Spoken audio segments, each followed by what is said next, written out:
नमस्ते बच्चों, मैं आपकी हिंदी विषय की अध्यापिका मधु मांडेल आज आपको हिंदी व्याकरण में वर्तनी लिपि और सुधार बताने जा रही हूँ।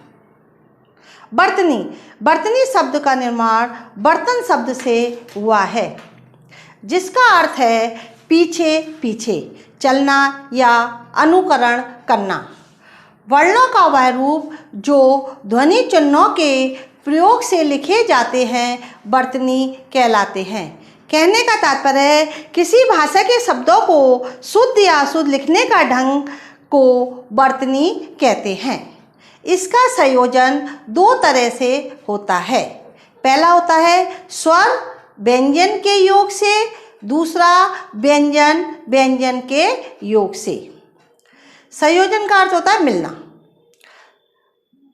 स्वर व्यंजन का योग, किसी शब्द के प्रारंभ में स्वर रहित व्यंजन हो तो उसके तुरंत बाद स्वर युक्त व्यंजन का प्रयोग महत्वपूर्ण है, जैसे न्याय, ज्वाला आदि।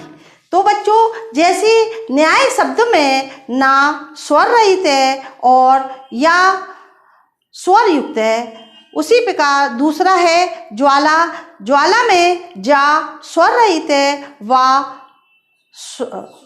स्वर युक्त है। दूसरा है व्यंजन व्यंजन का योग।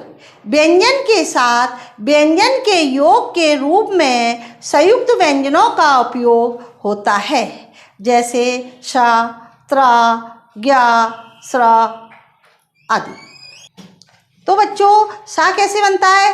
का प्लस शा श्र, ता प्लस रा त्रा, जा प्लस या ज्ञा, शा प्लस रा स्र। अनुस्वार एक बिंदु के रूप में किसी वर्ण के ऊपर लगते हैं। इसका उच्चारण नासिका के द्वारा किया जाता है, जैसे कंगन, जंगल, मंगल आदि। अनुनासिक, इसका चिन्ह, इस वर्ण का उच्चारण नाक और गले दोनों से होता है। इसका चिन्ह होता है वर्ण के ऊपर चंदा बिंदी, जैसे चांद, पाँच, आगन आदि। विसर्ग का उच्चारण हा के समान होता है।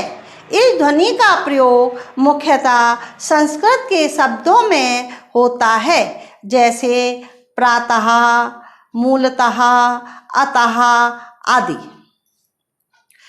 बलाघात, जैसे हम किसी वर्ण पर बल यानी आघात करते हैं। बलाघात उच्चारण करते समय अक्षर पर जो बल दिया जाता है, जिसके कारण शब्द या वाक्य का अर्थ बदल जाता है, उसे बलाघात कहते हैं।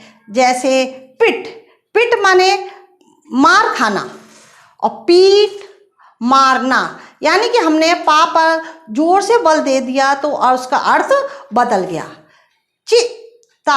चिता का अर्थ होता है चिता माने मृत्यु के पश्चात जो शरीर को जलाया जाता है, उसे कहते हैं चीता। यानी कि अगर हमने थोड़ा सा बल दे दिया चा की बड़ी की मात्रा पर, तो हो गया चीता, यानी कि जंगली जानवर।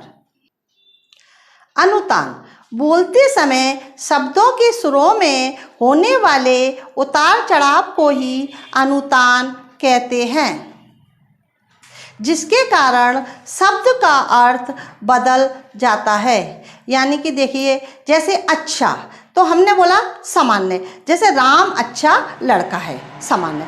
अच्छा, दूसरा हो गया प्रश्नवाचक, आप अच्छे हैं, ये काम आपके बस का नहीं है, अच्छा ये काम मैं नहीं कर सकता।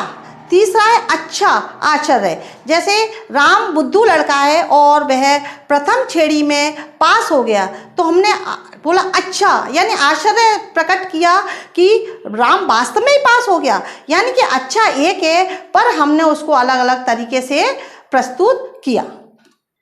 तीसरा है संगम। शब्द के अक्षरों के बीच हल्के से विराम को संगम कहते हैं। जैसे सिरका, अगर हम सिरका बोलेंगे तो इसका अर्थ हुआ एक तरल रासायनिक पदार्थ। अगर हमने थोड़ा सा विराम दे दिया सिरका, तो सिर से संबंध। ऐसे ही जलसा, जलसा को एक साथ बोला तो क्या क्या कहलाता है? सभा। और जल सा थोड़ा विराम दे दिया तो हो गया जल की तरह। धन्यवाद बच्चों, इससे संबंधित गृह कार्य आपको भेजा जा चुका है। आप अब इस कार्य को अभ्यास पुस्तिका में लिखिए और याद कीजिए। घर पर रहिए, सुरक्षित रहिए। धन्यवाद।